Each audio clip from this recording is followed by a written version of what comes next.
Hola, hola, hola, ¿cómo están? Aquí estamos de nuevo por el Senado TV, como todos los jueves a las 18 horas. Nos podés ver todos los jueves a las 18 horas en Canal 16 de Telecentro. Y si no pudiste vernos el jueves, nos podés ver en la repetición los días miércoles, también en Canal 16 de Telecentro.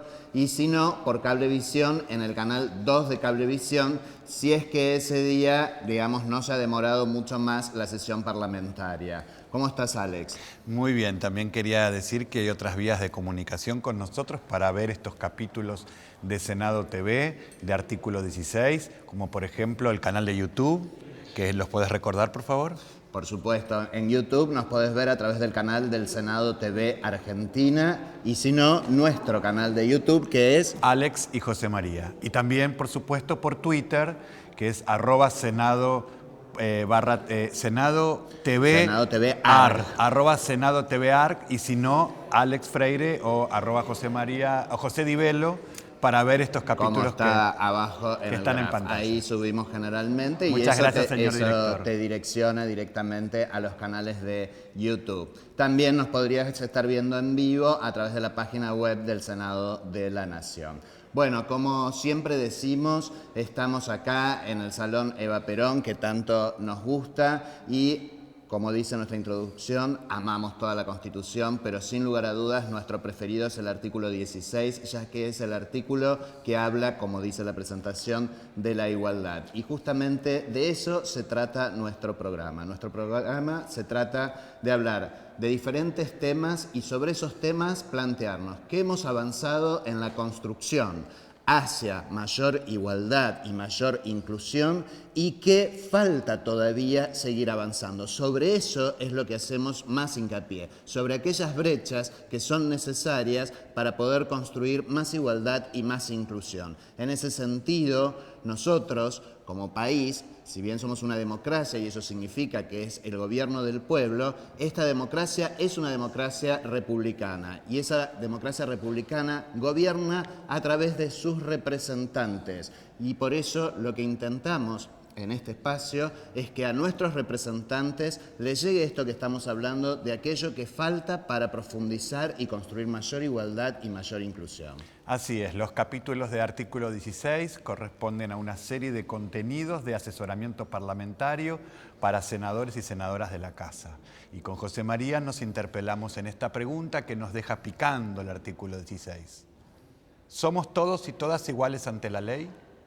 Y esas brechas que nos falta para llegar a esa igualdad, ¿cómo debemos construirla? Y por eso entrevistamos a actores y a militantes y actoras de esta realidad del cambio político que gestionan y militan las leyes que se votan aquí en el Senado de la Nación.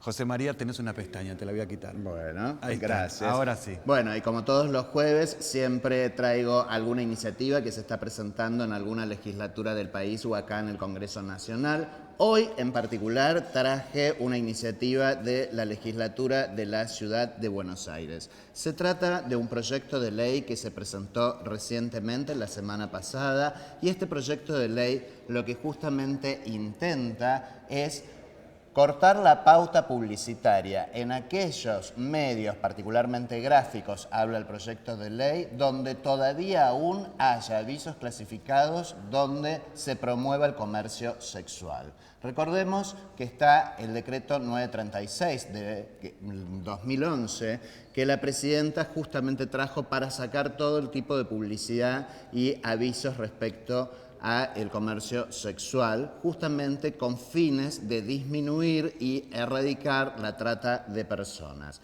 Bueno, este decreto se cumple realmente a medias, porque se encuentran en muchos medios gráficos todavía algunos, inclusive a veces lo que han hecho, Alex, es cambiar de rubro. Por ahí en algunos lugares se conocía como el rubro 59, digamos, están apareciendo en otros rubros. Generalmente tienen como cierta cuestión encubierta, no hablan directamente de la temática, pero sí con cuestiones muy asociadas donde todos claramente podemos darnos cuenta que lo que está pasando ahí es que se está ofreciendo comercio sexual.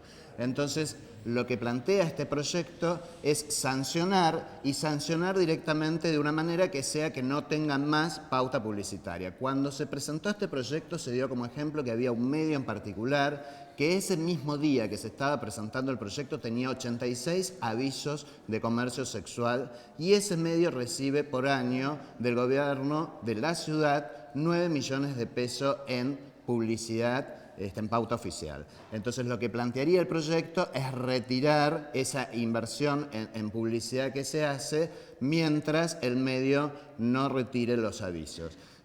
Para esto planifica la creación de una oficina dentro de la Dirección de Comunicación Social para que monitoree y controle esto. Así que, sin lugar a dudas, celebramos esta iniciativa que va justamente en pos de combatir y erradicar la trata de personas, particularmente en este caso por el tema de explotación sexual. Qué importante dejar de financiar con nuestros impuestos a esos medios gráficos que siguen perpetuando el machismo proxeneta, el machismo prostituyente. Y ahora quiero hablarte a vos, que sos lector, que sos lectora de estos medios gráficos, para que te repreguntes qué estás consumiendo.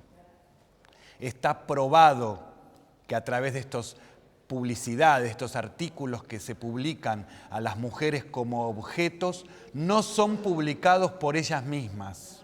Está probado que las redes de trata y de comercio sexual, de tráfico de personas, utilizan este sistema prostituyente para atraer clientes. Entonces es hora de preguntarnos como ciudadanos si vamos a seguir consumiendo esos medios gráficos que siguen publicando avisos proxenetas. No alcanza con participar con el corazón en la mano de estas campañas concientizadoras como Ni Una Menos. No es compatible asumir la postura de Ni Una Menos y al mismo tiempo, José María, comprar medios gráficos que promueven el comercio sexual y la trata de personas. Sin lugar a dudas, estos medios constantemente tienen un doble discurso en relación a esto porque permanentemente sacan noticias, como vos estás mencionando, ¿no? Acompañando, por ejemplo, a la concentración de Ni Una Menos, pero también han sacado noticias en relación a las cuestiones de trata de personas, en relación directamente a la cuestión de la violencia de género.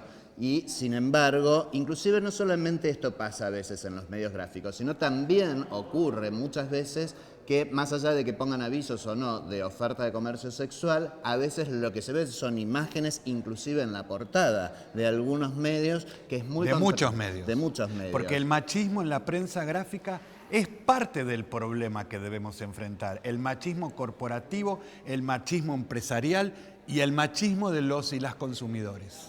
Porque seguimos financiando esos medios comprando esos periódicos.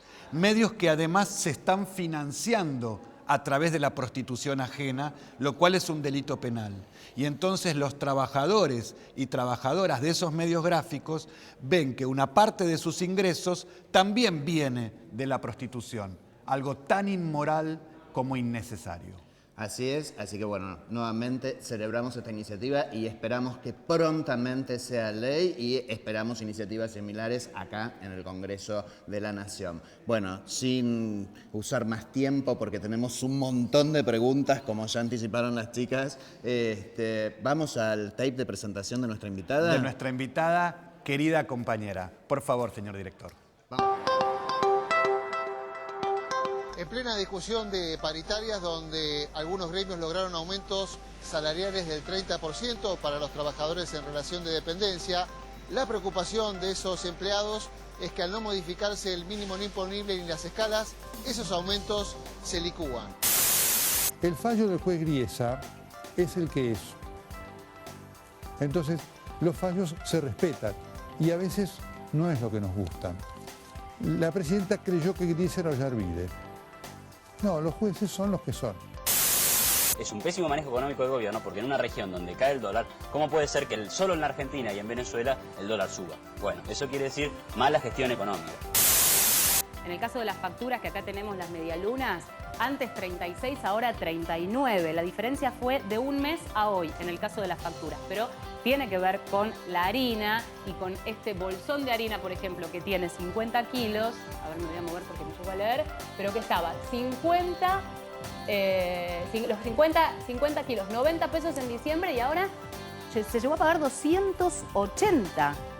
Bueno, ravioles de verdura. Tenemos el contenido del raviol y la masa. Menos mal que no lleva tomate el relleno. Sí, no, olvídate. Olvídate un raviol caprese. Desde hace tiempo los medios de comunicación anuncian inminentes catástrofes económicas con la intención de sembrar miedo. Términos como ganancia, fondo buitres, inflación, deuda externa, dólar blue y crisis son muchas veces manipulados y terminan generando toda clase de confusiones en la ciudadanía. Para revertir estas tendencias y generar un aporte positivo, en el programa de hoy repasaremos distintos temas económicos que atravesaron la agenda mediática durante los últimos años con la intención de aclarar conceptos y disipar dudas. Nos acompaña hoy para realizar esta tarea Fernanda Vallejos, economista graduada en la Universidad de Buenos Aires, investigadora y docente universitaria que colabora en el Observatorio de la Energía, Tecnología e Infraestructura para el Desarrollo. Fernanda Vallejos nos visitó el jueves pasado aquí en Artículo 16, donde hicimos un análisis sobre la igualdad pensada a través de las variables económicas. En Artículo 16, donde hablamos de igualdad, también hablamos de economía. Y cuando el programa terminó, los trabajadores y trabajadoras de la casa del canal vinieron a Fernanda Vallejos a hacerle un montón de preguntas y nos comprometimos a que ustedes y ellos puedan confeccionar las preguntas para Fernanda Vallejos. Y ella se comprometió a volver a venir y aquí te tenemos. Bienvenida. Gracias. Fernanda Vallejos, para hablar de economía. Estamos condenados a eso, parece. Es una bendición, es lo que nos gusta. En estos últimos años, sí. ¿Qué vinculación con la economía tiene la igualdad? ¿Es una vinculación hipotética? ¿Es una vinculación absolutamente directa? ¿Se puede hablar de igualdad sin pensar en economía? Y la verdad es muy difícil, ¿no? Porque indudablemente no es la única dimensión de la igualdad, lo que tiene que ver con lo económico, pero es muy difícil pensar en una sociedad igualitaria, aun cuando se satisfacieran otros derechos que están vinculados con la cuestión de la igualdad, si la cuestión distributiva no está resuelta, ¿no? Uno tiende a pensar que la satisfacción de las necesidades materiales de una sociedad está en la base para que una sociedad pueda desarrollarse también en lo humano. Bien, me parece que con esta reflexión deberíamos ir a un corte y volver enseguida ya para empezar a profundizar con todas las preguntas que tenemos. Me parece que las preguntas que tenemos van a dar para 3 bloques. Así que después de la tanda vamos con Fernanda Vallejos, por Artículo 16.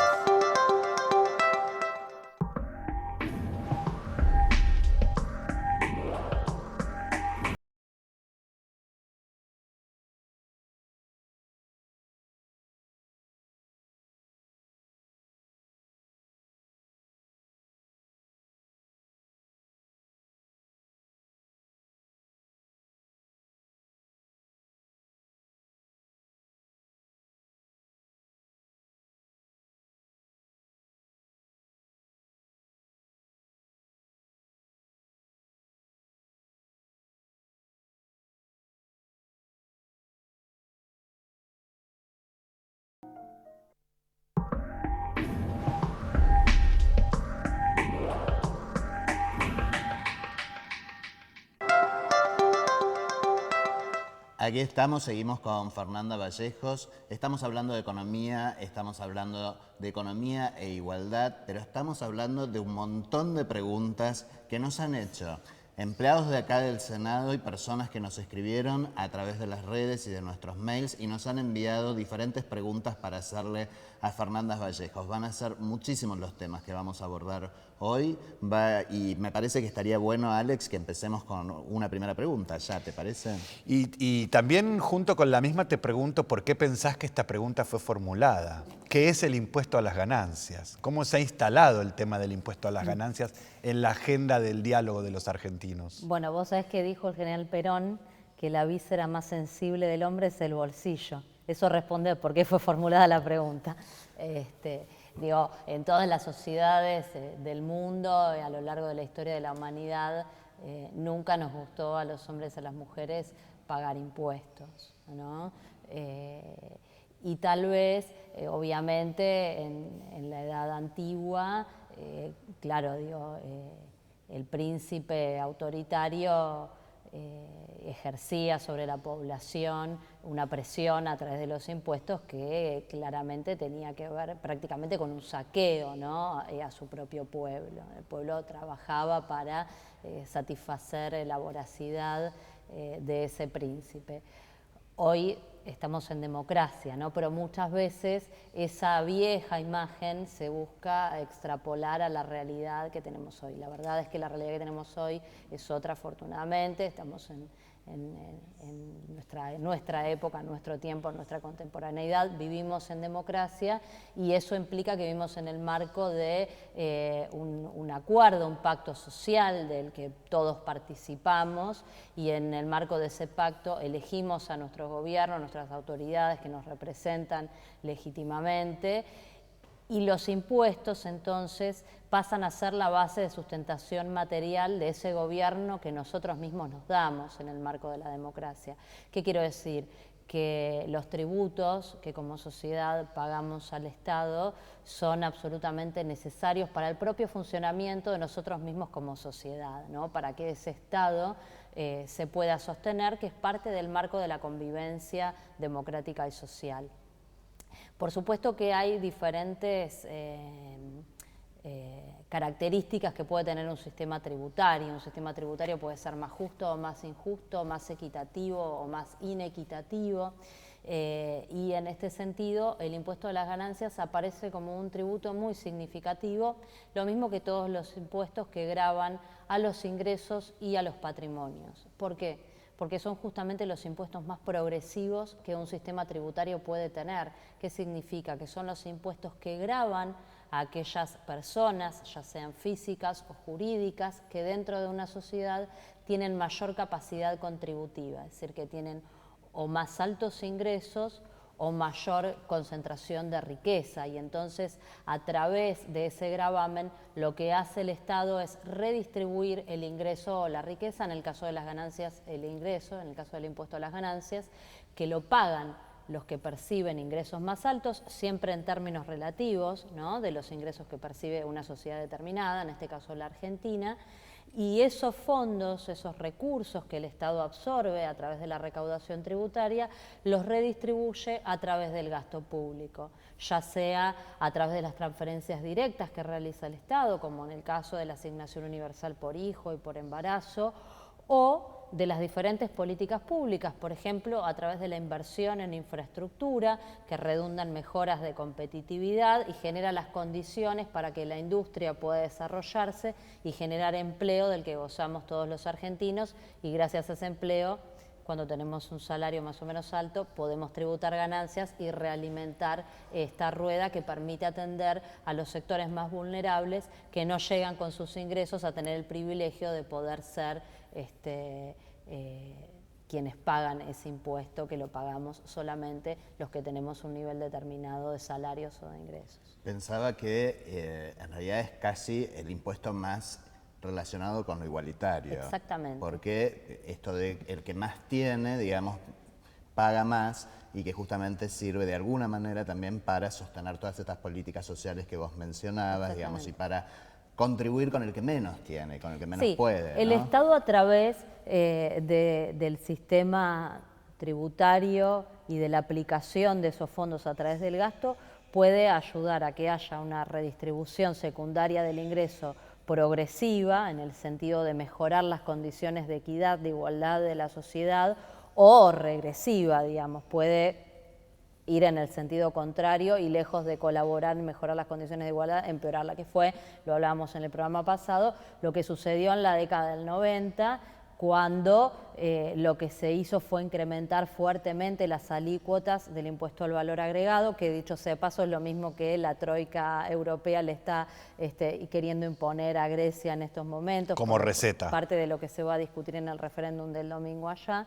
Y claro, esos impuestos que son masivos, digamos, los impuestos al consumo, que los pagamos todos, que no discriminan entre la capacidad contributiva de los agentes, son los que tienden a volver a los sistemas tributarios más inequitativos, más Porque injustos, no es lo mismo que menos todos igualitarios. paguen un porcentaje por igual, no es lo Exacto. mismo que todos paguen un número absoluto por igual, Exactamente. y no es lo mismo que los porcentajes tengan que ver con una progresión en un criterio que ha variado en función de los distintos gobiernos. Exactamente. Tanto el criterio para definir el impuesto a las ganancias como de las políticas distributivas. Vos fíjate que en los últimos 12 años en la Argentina, pese a que no ha habido una reforma tributaria estructural, digamos, explicitada, una reforma institucionalizada, hecha ley, sí ha habido modificaciones importantes en nuestro sistema tributario que se expresan en la práctica fundamentalmente en cómo el peso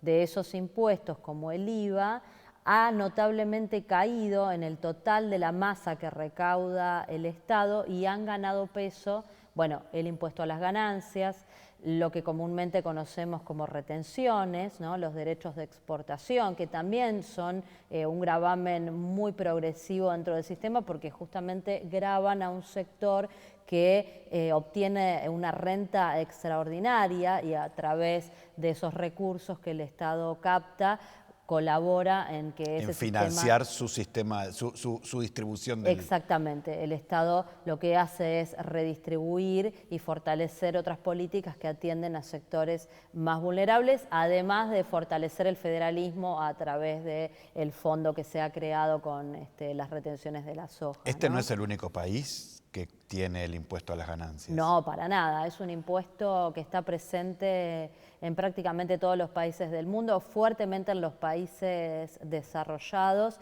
e incluso... Perdón.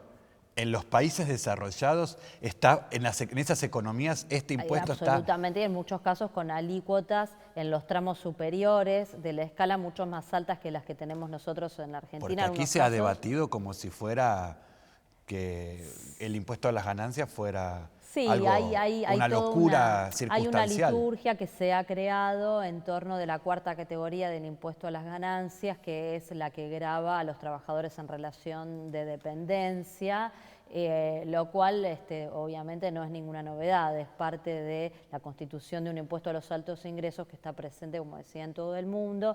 Tal vez sería una discusión semántica si el nombre de impuesto a las ganancias es el más correcto o si debiera directamente llamarse impuesto a los altos ingresos, porque en realidad lo que el impuesto grava son los ingresos más altos a partir de un determinado piso, que es el famoso mínimo no imponible, y cualquiera sea la naturaleza de ese ingreso, no importa si el ingreso proviene de ganancias del capital, de una renta, si es un ingreso salarial o incluso si es un ingreso previsional. Hay una porción muy chiquititita, menos del 1%, de jubilados que están en una situación de privilegio respecto del conjunto, que también tributan el impuesto a las ganancias porque perciben haberes jubilatorios que son muy altos en relación al promedio. Y cabe mencionar que en estos países que estamos nombrando, donde Alex menciona como diciendo sorprendentemente, pero en estos países también hay impuesto a la ganancia. Fingiendo sorpresa. Y muchos otros obviamente. que en nuestra Pero estructura digo, tributaria no existen, claro. ¿no? Que son... Pero eso iba a decir, en esos países inclusive hay una regulación mucho más fuerte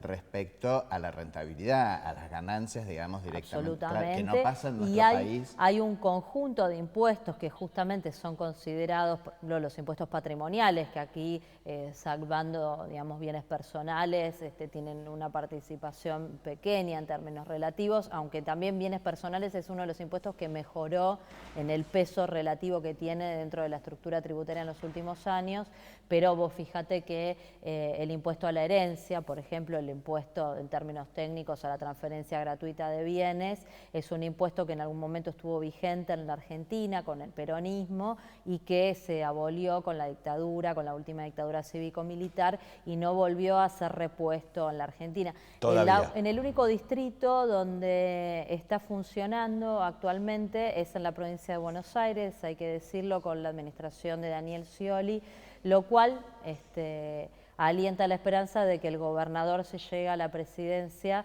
ojalá que tenga la misma vocación de implementar ese impuesto que implementó en la provincia, de trasladarlo a todo el territorio nacional. Un impuesto que, al igual que el impuesto a las ganancias, de ninguna manera esta sería la única economía que lo tenga. No, para entre nada, y es uno de los, además, digo, está discutido, todos los clásicos de Adam Smith o Ricardo, cualquiera para acá, todos han abonado la bondad del impuesto a la herencia, porque justamente la herencia es un elemento que genera fuerte inequidad en una sociedad. ¿Por qué? Porque te pone en una situación de desigualdad desde la partida.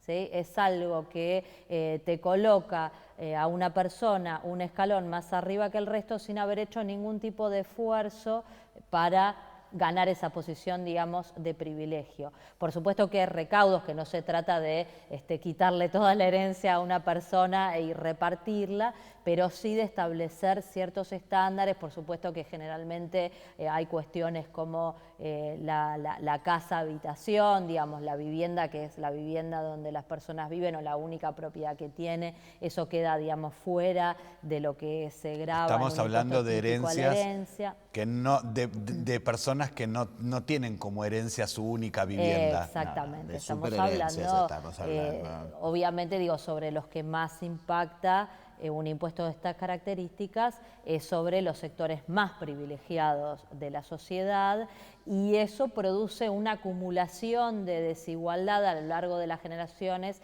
que es muy bueno corregir a través de tributos como el impuesto a la herencia. Y lo mismo sucede en el caso del capital, no solamente en el caso de la propiedad privada de las personas, sino en el caso de las empresas, el capital acumulado que se hereda dentro de una familia, y bueno, eso amerita una discusión interesante en torno de tributos de esta naturaleza. Vamos por la primera pregunta. Vamos por la primera pregunta. Les dije que no iba a alcanzar el tiempo para responder. Nos armó un mapa de herramientas disponibles para pensar la economía y el financiamiento del Estado, para también poder pensar una política distributiva. Así es. Y había más preguntas. Hay más preguntas, nos vamos a ir para otro lado, vamos a ir rumbeando a otro lado, pero también algo que ha sido una cuestión de debate en todos los últimos meses, yo diría en el último año, sí. ¿Qué son los fondos buitres? No, pensé que ibas a decir la inflación, pero tendría que haber sido a lo largo de todos los últimos años. Claro, no, vamos a lo de los fondos buitres. Los fondos buitres. Bueno, los fondos buitres son, yo siempre uso una definición que verdaderamente me parece que los dibuja bastante gráficamente. Me parece que son la cara más descarnada, más salvaje del capitalismo financiero internacional, o en palabras de la Presidenta de la Nación, me parece una definición brillante del anarcocapitalismo financiero, ¿no? Porque es esto lo que estamos discutiendo, como unos actores minoritarios en términos cuantitativos, como unos actores que son despreciados incluso dentro del universo de las propias finanzas internacionales por el tipo de accionar predatorio, usurero, ilegítimo a mi criterio claramente, y lindando con la ilegalidad en ese contexto de la ausencia de un marco regulatorio que establezca límites claros al accionar del capital financiero. Por eso lo de anarco que decía la Presidenta, que entonces me parece... no lindan con la ilegalidad, sino que no existía o no existe en muchas instancias un marco regulatorio. Exactamente, y por esa grieta se filtran conductas que son claramente atentatorias contra la salud económica de los países, ¿no? Y fundamentalmente el bienestar de los pueblos que habitan esas naciones, como ha sucedido en la Argentina, como ha sucedido en Perú, como ha sucedido en muchísimos países, y como está sucediendo de nuevo, traigo la cuestión de Grecia, pobre Grecia, por la situación traumática que está viviendo en este momento en torno de la asfixia que significa esa deuda insustentable y usuraria, por cierto. cierto, como la mayor parte de las deudas que han sido impuestas, yo diría, sobre la mayoría de los países del globo, y que deudas frente a la impuestas porque inminencia estás del hablando default, de la ahí presión. aparecen los buitres sobrevolando, viendo cómo obtienen ganancias extraordinarias que obviamente están fuera de los límites pensables, imaginables para cualquier negocio legítimo que pueda desarrollarse en cualquier economía del mundo.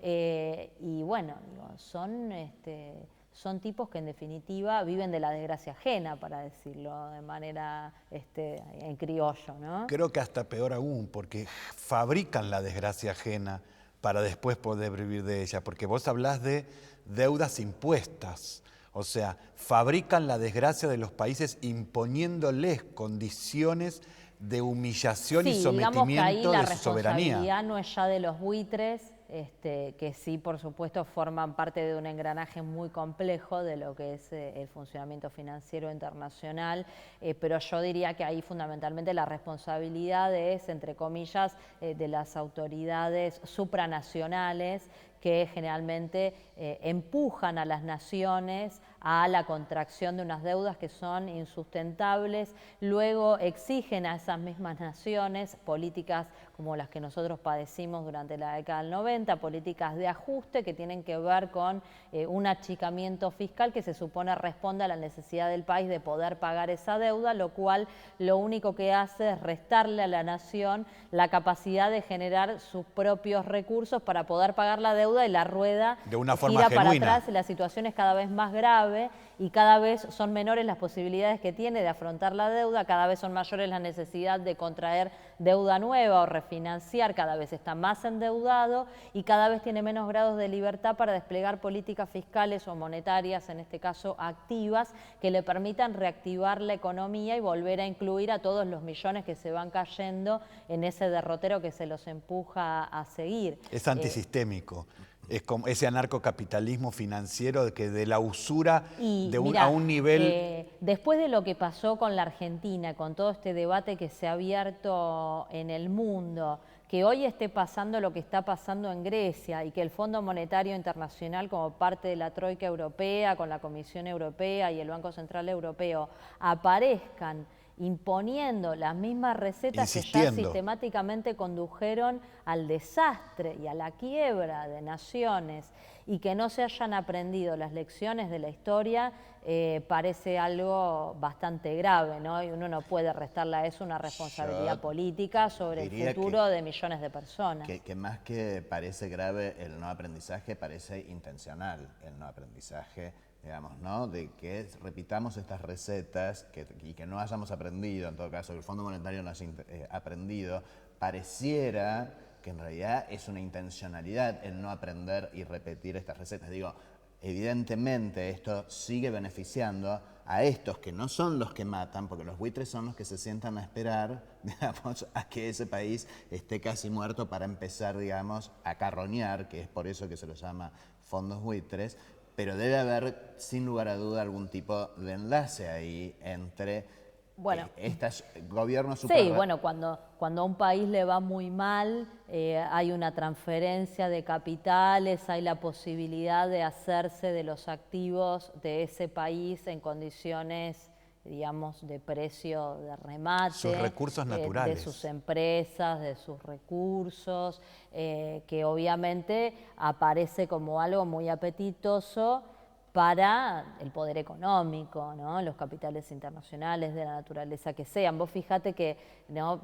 Dando una vuelta alrededor de esto, los fondos buitres empiezan ahora a realizar inversiones y a participar en activos reales, ¿no? A comprar empresas, a comprar participación también en el universo no ya exclusivamente financiero, sino también de la producción de bienes y servicios internacionales. A pesar de que la usura de los fondos buitres atenta contra el capital productivo, y yo me pregunto, y acompañando tu reflexión de que los fondos buitres también son o deben de tener algo que ver con estas recetas del Fondo Monetario que hacen poner de rodillas a los países, el capital infinito que tienen para corromper, para incidir en las políticas locales, los fondos buitres también generan que los países entren en ese proceso de construcción de su propio sistema económico.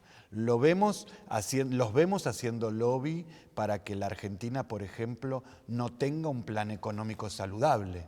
Absolutamente. Bueno, en este sentido, sí, por supuesto, digo, son parte del complejo entramado de actores políticos y económicos, no se escapan de eso, más allá de sus particularidades, que forman parte, yo diría, del bloque hegemónico neoliberal, y no dejan de ser funcionales a eso, ¿no? Lo mismo que está sucediendo en Grecia también tiene que ver con esto, porque parte de esta enorme presión que la Troika ejerce hoy sobre Grecia, empujándola a una situación que yo coincido con vos, digo, sería ilusorio, sería ingenuo pensar que no se tiene una clara comprensión de a dónde se está llevando a Grecia y a los 11 millones de griegos. Sí me parece que hay una vocación política de empujar al borde del abismo a un gobierno hoy en Grecia que tiene características digamos, cercanas al progresismo, un perfil de izquierda y que claramente no resulta amigable para la concepción ideológica que nutre tanto a los organismos europeos como al universo de actores en general que integran el bloque hegemónico. Y a todas las naciones no hegemónicas que intentan desplegar una política emancipatoria, digamos, para ponerlo en términos sintéticos, son de una u otra forma presionadas y bastardeadas, yo diría, para que ese camino se abandone, porque bueno, es un camino que al fin de cuentas pone en riesgo la propia hegemonía del neoliberalismo a escala internacional. Cosa que yo, por otra parte, creo que ya está quebrada, ¿no? Que el debate hoy por hoy está abierto y que esa impermeabilidad que parecía tener el neoliberalismo hace 10 o 15 años atrás en el marco del pensamiento único y del fin de la historia y el fin de las ideologías, es algo que ya no existe en la práctica, ¿no? Que el mundo emergente con su potencia no solamente económica, sino política, digamos, el sur del mundo, no en términos geográficos, sino en términos políticos, y la propia crisis en la que han sumergido a Europa ha contribuido a que todo este debate hoy florezca y esté abierto, aunque no conozcamos de qué manera se va a terminar de resolver, pero parece que es muy interesante que estemos discutiendo lo que antes parecía impensable de ser discutido. Teníamos varias preguntas sobre fondos buitres. A mí, yo quisiera pasar a otro tema. Algunas están como sí, pero sí me gustaría saber, que aquí alguien dejó escrito, cuál es la situación actual del conflicto de los fondos buitres en Argentina, el caso argentino. Bueno, a ver, la situación es... en principio yo diría que el cambio más significativo es que hoy está muy claro que la Argentina está parada en una posición de fortaleza, que todos los diferentes tópicos que habían sido utilizados para buscar presionar una posición del gobierno nacional, ¿no? Cuando decía, bueno, hay que ir a la oficina de Griesa, como decía Macri, y pagarle, porque si no le pagamos lo que dicen los buitres, se termina el mundo, más o menos nos decían. Bueno, eso quedó despejado, que efectivamente no sucedió, no hay el default que decían que iba a haber, digo, es más, en abril la Argentina acaba de colocar títulos en el mercado de capitales sin ningún tipo de problema, con tasas de un dígito, que también nos decían que no se iba a poder a fines del año pasado, sin ir más lejos. Entonces, digo, con eso despejado, me parece que ya lo que está muy claro es que no hay urgencia para avanzar en ningún tipo de acuerdo que no sean las condiciones de equidad que la Argentina viene planteando desde el momento cero.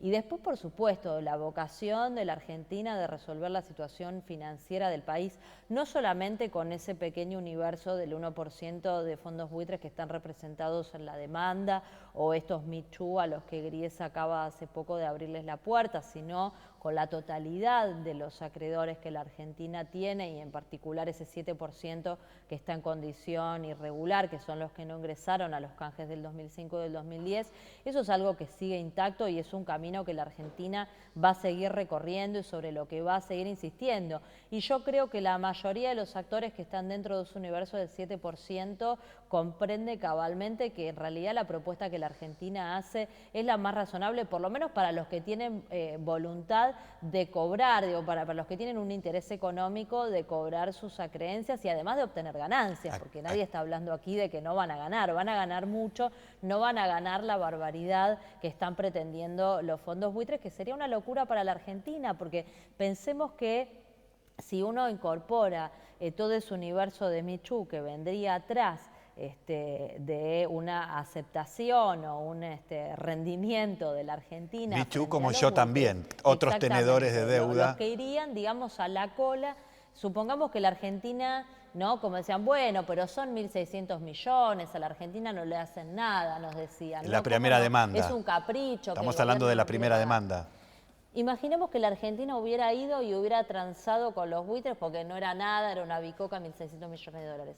Atrás nos venían por lo menos 20.000 millones de dólares, que son esos otros que, habiendo un precedente, están en condiciones de, con un simple trámite, reclamar exactamente lo mismo, que es el botón de muestra que acaba de poner Griesa con estos 4.500 millones de los Michu que acaba de incorporar a la demanda.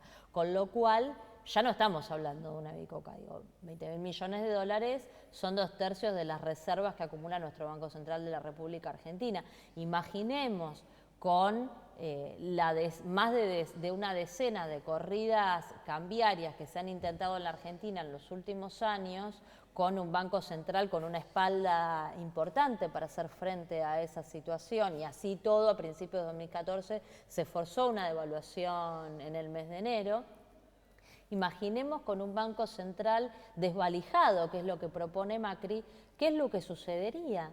Bueno, indudablemente, entre otras cosas, por lo menos los actores domésticos que promueven este tipo de camino, a mí no me caben dudas que lo que están buscando es, de nuevo, ir por el camino de la devaluación, que es algo que los conmueve mucho porque, entre otras cosas, implica una transferencia importantísima de ingresos en sentido regresivo, por supuesto, que le devolvería rentabilidad a los sectores más privilegiados dentro del poder económico, que son aquellos mismos sectores con los que estos actores de la política local tienen, en definitiva, compromisos y por lo que tanto denostan al gobierno nacional. Está clara la postura política personal también de nuestra invitada del día de hoy. Absolutamente. ¿Querés que vayamos a otra pregunta? Por favor. Y nos vamos de tema, pero en realidad vamos a un tema que vos trajiste, diciendo seguramente me van a preguntar sobre esto. La pregunta es, ¿por qué se genera y cómo se mide la inflación en una economía?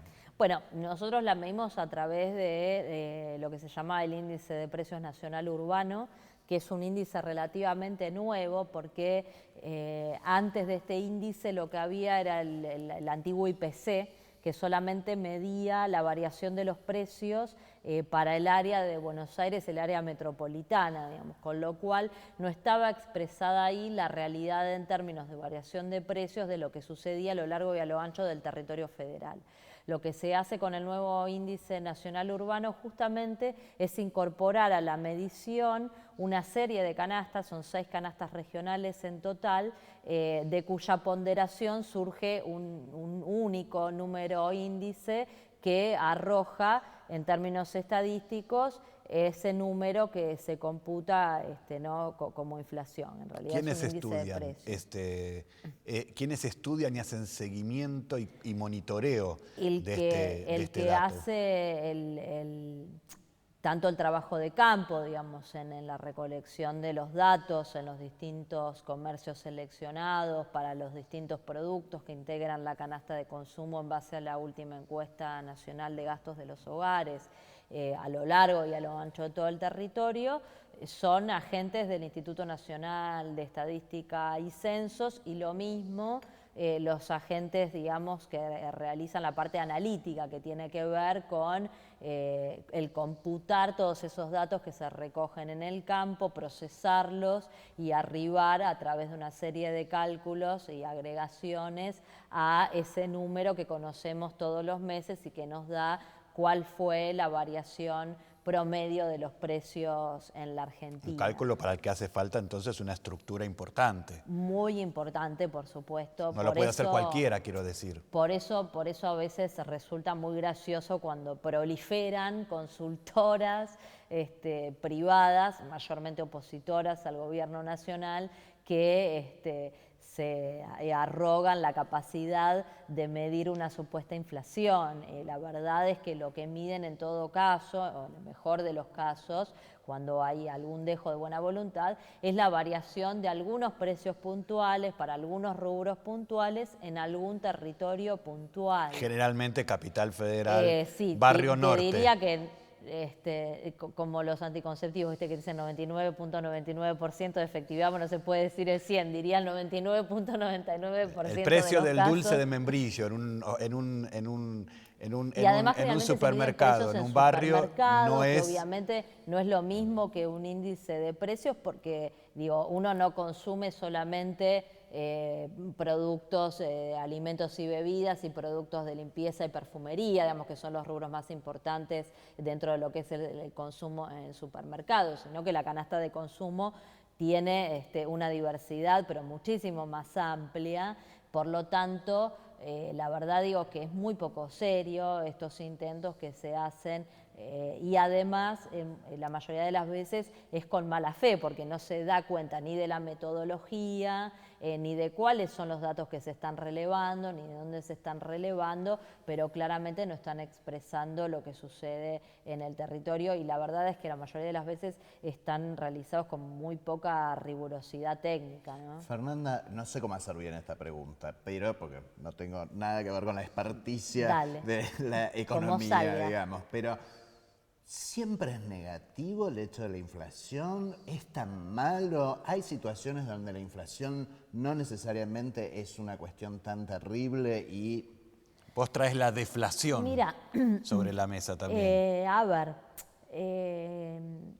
yo diría que es muy relativa la respuesta, ¿no? Porque sí, tal vez uno podría imaginar un mundo ideal donde no se producen variaciones de precios nominales y entonces nos ahorraríamos de discutir un montón de cosas.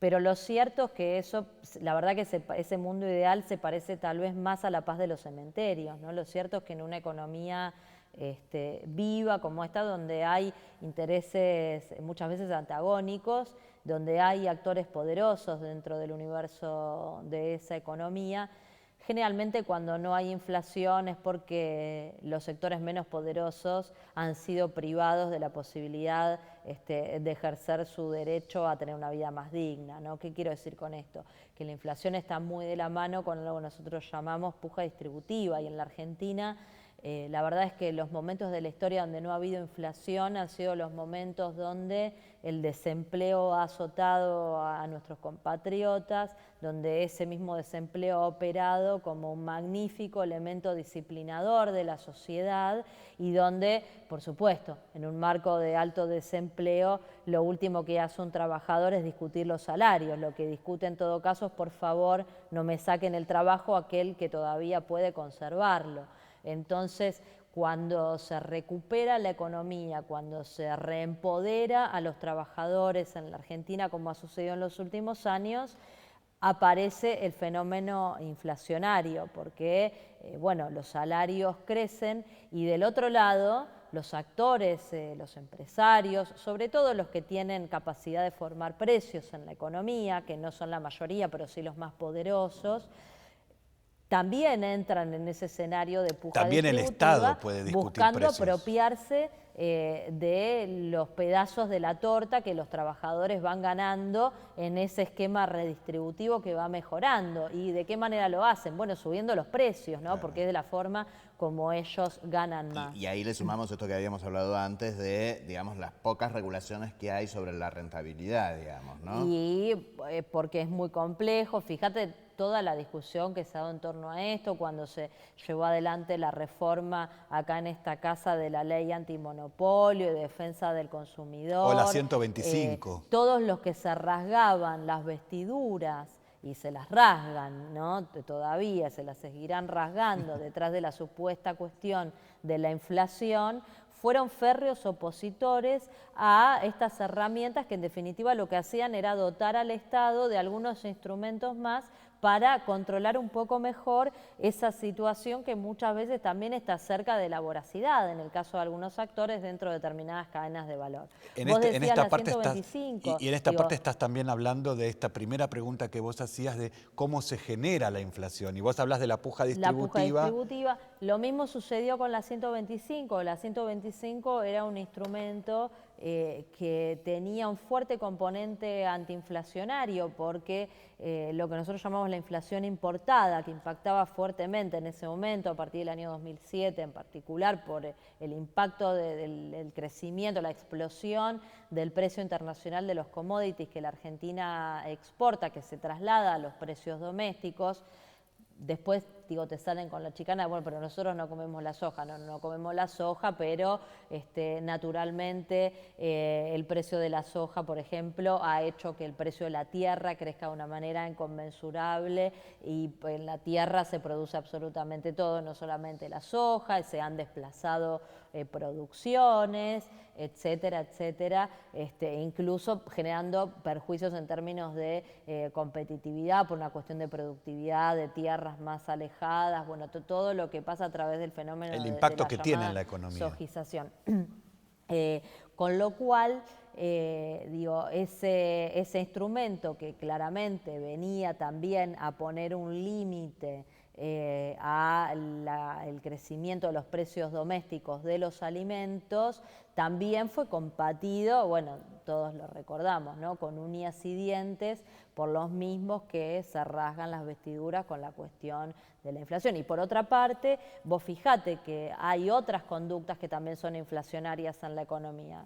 Por caso, las tasas de interés que cobran los bancos, ¿no? El costo de financiamiento, además de ser un vector de competitividad para las empresas, genera inflación en definitiva, porque el productor que fabrica lo que sea que nosotros y de nuevo es la puja distributiva. Al tener que pagar unas tasas altísimas para financiar su inversión, que es lo que le cobran los bancos, indudablemente ese costo más alto se traslada a los precios de lo que finalmente nos vende a nosotros. Y de nuevo eso es también... Pero cuando el Banco Central va a regular o a decirle a los bancos, señores, presten a no más de esta tasa a los que tienen que producir, entonces los mismos que se preocupan por la inflación, resulta que con eso no están de acuerdo porque es una distorsión, porque el Estado interviene y hay que dejar...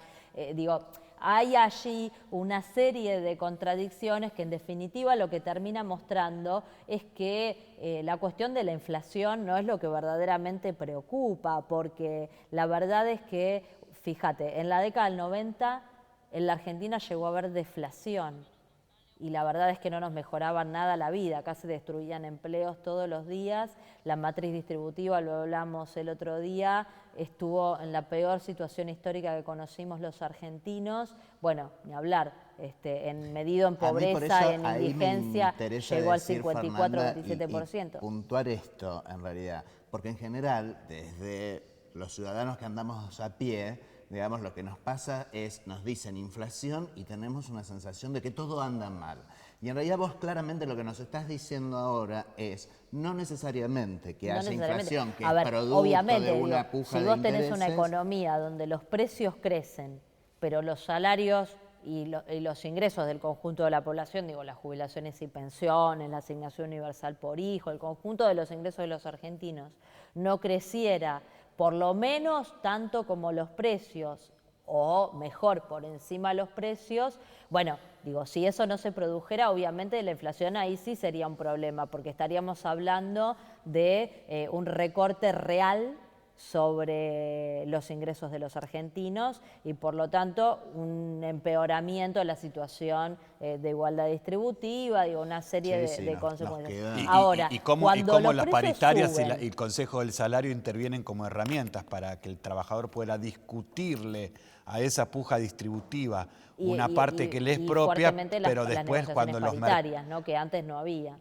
¿Cómo? Y fundamentalmente digo las negociaciones paritarias, que antes no había. Bueno, había, las interrumpieron y volvieron a ver. Bueno, digo, de la década, me refiero a la última década neoliberal del 90. Y cómo después los mercados le tratan de arrebatar esas conquistas a los trabajadores, pujando por volver a distribuir de una manera en la que salgan ganando, ejerciendo su poder de lobby también. Exactamente. Pero bueno, digo, la buena noticia en realidad es que si bien, por supuesto, sería deseable, digamos, que la inflación vaya cediendo, porque también, digamos, habla de un conflicto más mesurado, ¿no? Obviamente, que de hecho está sucediendo. Fíjense que en los últimos años, la inflación se viene desacelerando fuertemente a tal punto que ya ni las consultoras privadas opositoras pueden negarlo. El otro día veía la última publicación de Merrill Lynch, que también daba cuenta de una inflación estimada para este año en la Argentina de 17 puntos y medio. Comparado con las paritarias, están bien los trabajadores. Muy bien los trabajadores, recuperando con respecto a fuertemente la carrera entre capacidad adquisitiva, sobre todo los que tienen, digo, esto no es homogéneo, ¿no? Hay sectores que negocian en un nivel un poquito más alto, otros un poco menos. Y en distritos como la Ciudad de Buenos Aires, donde el ingreso es más alto, no es igual para todos y la inflación local es muy sanguinaria. Y es obviamente muy importante en el caso de los trabajadores informales lo que sucede en el seno del Consejo del Salario Mínimo Vital y Móvil que nombraba José, porque eso lo que está demostrado a través de las mediciones es que lo que hace es traccionar también en aquellos sectores donde por una razón de informalidad obviamente no existe una discusión paritaria, pero digo, esta es la buena noticia, ¿no? Digo, que vos podés tener deflación en un país y a tu pueblo le puede ir muy mal, como pasaba acá en la Argentina. Entonces, digo, ¿eso es bueno? Y no, la verdad que no. Digo, ¿es bueno que haya inflación? Y no, per se no es bueno. ¿Es malo? Y qué sé yo, bueno no es. Pero, ¿cómo están los salarios en tu país? ¿Cómo crecen los ingresos de tus compatriotas? ¿Le ganan a la inflación? ¿Mejoró la distribución del ingreso? ¿Cayó la pobreza? ¿Cayó la indigencia? ¿Se resolvió el flagelo del hambre? Si la respuesta a todas esas preguntas es positiva, como es en estos últimos 12 años en la Argentina, yo diría que la inflación es un tema para atenderlo, para estarle encima, pero no es la madre de todas las batallas como nos quieren hacer creer. Y toda la política distributiva a través de la salud pública, la educación pública, que son complementos, más allá de la discusión salarial, que tienen que ver con el ingreso de los trabajadores. Lo mismo que el subsidio a las tarifas, por ejemplo, ¿no? Que también es una cuestión que está en boga. Todo forma parte de un salario ella no sabe la cantidad de preguntas. No. Así. Vamos a tener que comprometerte para otro jueves más para hablar de economía. Y seguiremos porque nos han quedado un montón de preguntas, pero ¿sabes qué? Quiero hacerte una pregunta que no tiene que ver con economía, Dale. pero que en Twitter... Uy, lo vi. Hoy, sí, ya sé que lo viste. Hoy la hicieron y yo prometí que se iba a responder esa pregunta en nuestro programa. ¿Tenés novio? Tengo algo más que un novio, tengo un amor. Ajá. Tengo un amor y unos ojos que tienen la capacidad de iluminar incluso las horas más oscuras. Qué linda compañera enamorada y a la que te pedimos realmente, si otro jueves nos podés acompañar, ¿qué debería hacer el país para seguir haciéndole frente a la restricción externa de divisas? Esa es la gran pregunta para la Argentina 2015. ¿Es posible mantener los actuales niveles de inversión que realiza el Estado? ¿Cómo debería ser la integración argentina en el mundo? ¿Qué escenario le espera al próximo presidente? ¿Un modelo agotado o una economía ordenada?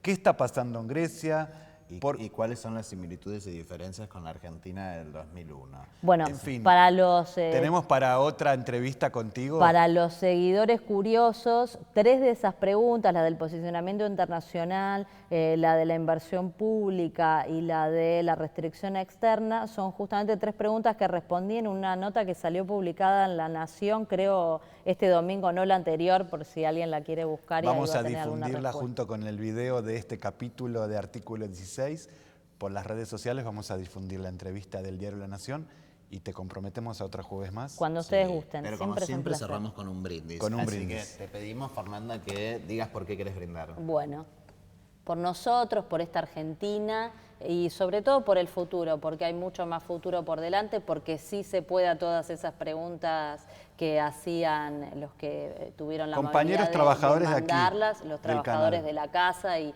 los compañeros en las redes. Así que por el futuro, ¿no? Por el futuro, por nuestros hijos que van a ser los protagonistas de ese futuro y por la felicidad de todos los argentinos y las argentinas. Viva. Por la igualdad. Hasta el Artículo jueves que 16. viene.